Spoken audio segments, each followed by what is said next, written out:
Lembra como era a internet há alguns anos atrás? Os filmes demoravam a noite inteira para serem baixados. As páginas das redes sociais demoravam vários minutos para serem atualizadas. Os jogos online congelavam terrivelmente. E esta é apenas uma fração dos problemas que todos nós experimentamos. Hoje a tecnologia está em um nível completamente diferente, e a internet não é exceção. Apesar de ser bastante rápido, fazemos a pergunta: o que aconteceria se acelerássemos a internet ao infinito? Para discutir a aceleração da internet, precisamos entender como ela funciona. Em 2020, o número de pessoas que usam a internet atualmente ultrapassa 4 bilhões e meio. Dada a população mundial, isso é mais da metade de todos os habitantes da Terra. E quando há uma grande demanda, você precisa oferecer algo em troca. Com tantos usuários, poderia ser um grande problema se a taxa de transferência de dados fosse muito baixa. Portanto, a velocidade média da internet em Taiwan em 2019 era de cerca de 85 megabits por segundo, na América 33 megabits por segundo e na Austrália 16,3 megabits por segundo. Apesar das enormes diferenças, os habitantes desses países podem facilmente assistir a vídeos no YouTube, ler livros online e assistir a séries. Então, do que depende essa velocidade? Existem várias tecnologias usadas para transmitir informações por meio de uma conexão com a internet. Uma delas é feita por meio de um cabo de par trançado. Dentro dele, geralmente há 4 pares de condutores, pelos quais passam os sinais que codificam os dados. Na verdade, existem muitos tipos de cabos baseados em pares trançados.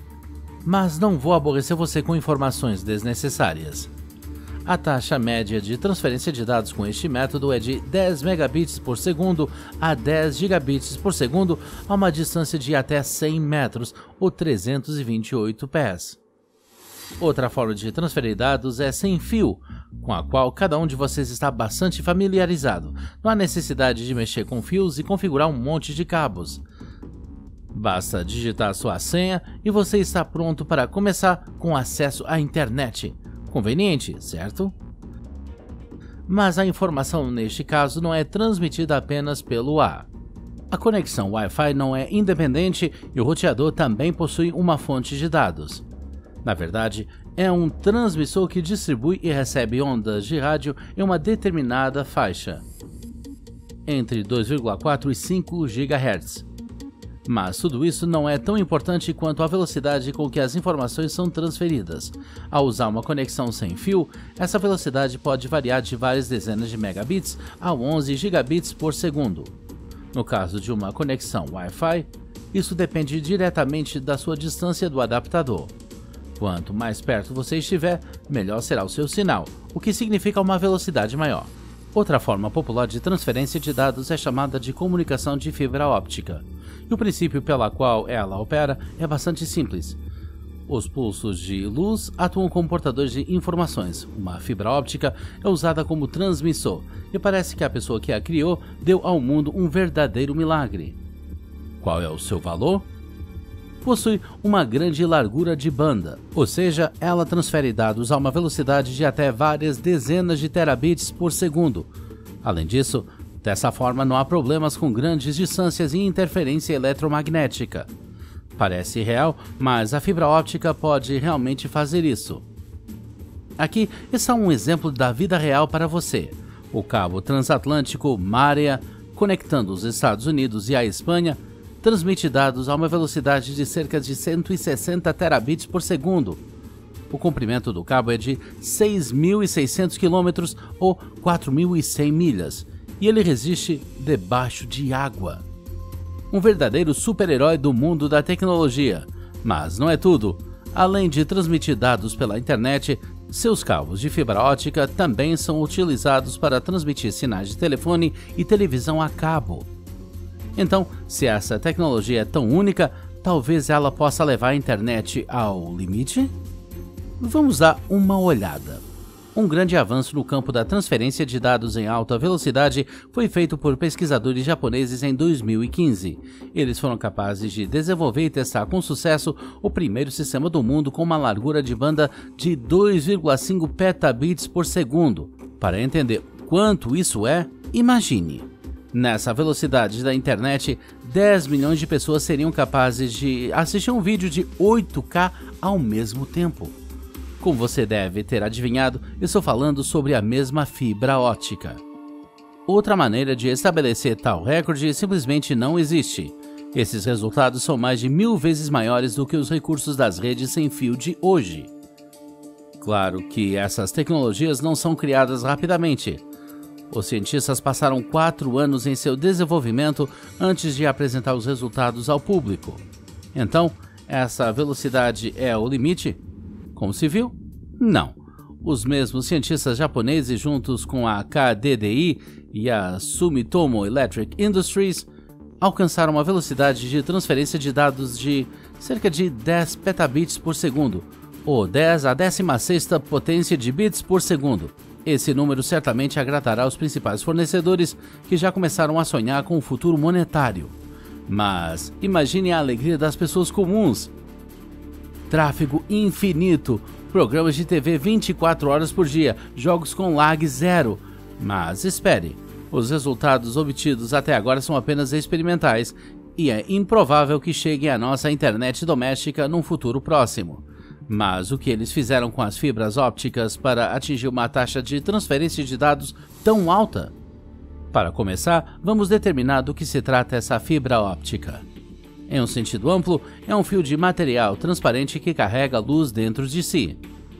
A fibra óptica, de modo único, possui um canal e só pode passar um raio de luz por vez. Mas há outro tipo de fibra óptica multimodo. E através disso, vários raios de luz separados podem passar ao mesmo tempo. Para entender totalmente esse processo, vamos imaginar linhas de cores diferentes. Cada uma delas é um fluxo de luz separado. Se você executá-las por meio de fibra óptica multimodo, elas viajarão internamente, independentemente uma da outra. É como se você e o seu vizinho morassem em um prédio de vários andares no mesmo andar, mas descessem em lados opostos da escada. Dessa forma, em uma única fibra, a largura de banda pode ser aumentada. Diferentes fluxos de informações são transmitidos independentemente uns dos outros. A velocidade da internet aumenta e, na prática, as fibras ópticas podem receber um grande número de raios de luz, até várias centenas. Foi assim em 2012 que os especialistas japoneses conseguiram atingir uma velocidade de 0,1 petabits por segundo. Usando a Netflix como exemplo, tal velocidade permitiria que 5 milhões de pessoas usassem o serviço ao mesmo tempo. No entanto, essa não é a tecnologia que vai acelerar a internet para 10 petabits por segundo. Algo mais é necessário para isso. Para aumentar a velocidade de transferência de dados, é necessário aumentar a largura de banda da fibra óptica. E para aumentar isso, você precisa aumentar o número de canais ópticos, certo? Isso pode ser obtido aumentando o número de fibras em um cabo. Em teoria, isso parece incrivelmente simples, mas os cientistas vêm trabalhando nessa tecnologia há anos e, portanto, ainda há mais trabalho a ser feito. Mas voltando aos nossos 10 petabits por segundo, de acordo com a tecnologia da qual mencionamos, esse tipo de taxa de transferência de dados foi implementado. E hoje é o melhor. Por meio de um cabo, 114 feixes de luz passaram. Cada um deles consistia em 739 comprimentos de onda. Como resultado, 84.246 formas de onda tiveram que viajar através da fibra óptica para criar a internet mais rápida do mundo. Isso é difícil de imaginar, como é difícil imaginar uma enorme rodovia com 84 mil pistas. Uma conquista verdadeiramente grande. Por enquanto, nosso progresso em direção a esse número permanece em fase experimental, mas tenho certeza de que os cientistas já estão trabalhando no desenvolvimento de uma rede para o futuro que estará disponível para todos nós em todos os cantos do planeta. No entanto, ainda temos que esperar mais alguns anos. Por enquanto, continuaremos assistindo a filmes 5 minutos por vez esperando que novos segmentos sejam armazenados em buffer, jogar jogos de alta latência e reiniciar roteadores Wi-Fi, mas logo tudo isso vai mudar. E se este vídeo não congelar ou assisti-lo, certifique-se de dar uma curtida e compartilhar com seus amigos.